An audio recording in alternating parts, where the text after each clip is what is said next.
The wild antics of Hunter S Thompson, and buckle up because you are in for quite the ride.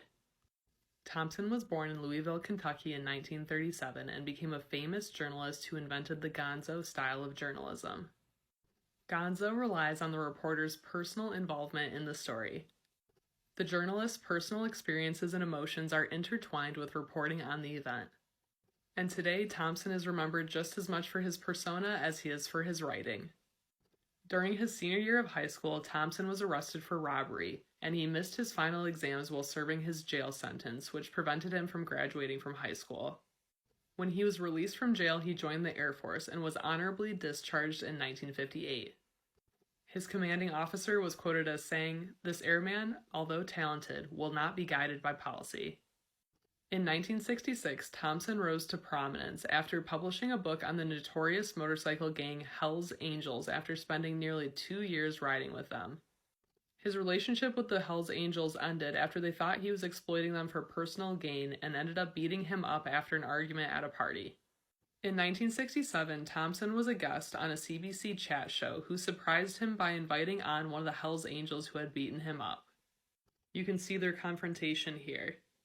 In 1971, Thompson and his friend, activist and attorney Oscar Zeta Acosta, went on 2 separate drug-fueled trips to Las Vegas where they had a series of misadventures. The trips served as inspiration for his best-known book, Fear and Loathing in Las Vegas, which was later turned into a movie starring Johnny Depp. Depp was a good friend of Thompson's, and Thompson actually shaved Depp's head to get his hairline right for the part, which you can see here.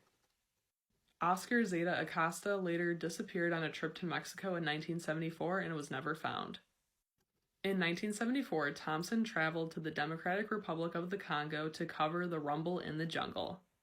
The boxing match was called the greatest sporting event of the 20th century and was between Muhammad Ali and George Foreman pre-grill fame.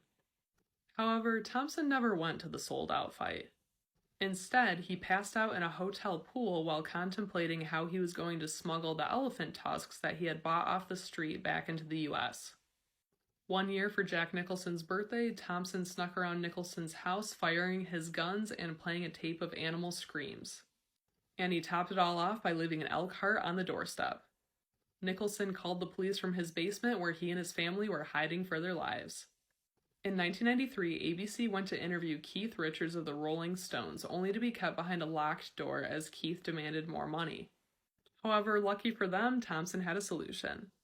He blasted the recorded sounds of a pig in distress through a megaphone until Keith Richards opened the door, where Thompson then quickly began to interview him. And this is just a small sampling of all the antics that HST got up to throughout his life. Let me know if you want me to cover more.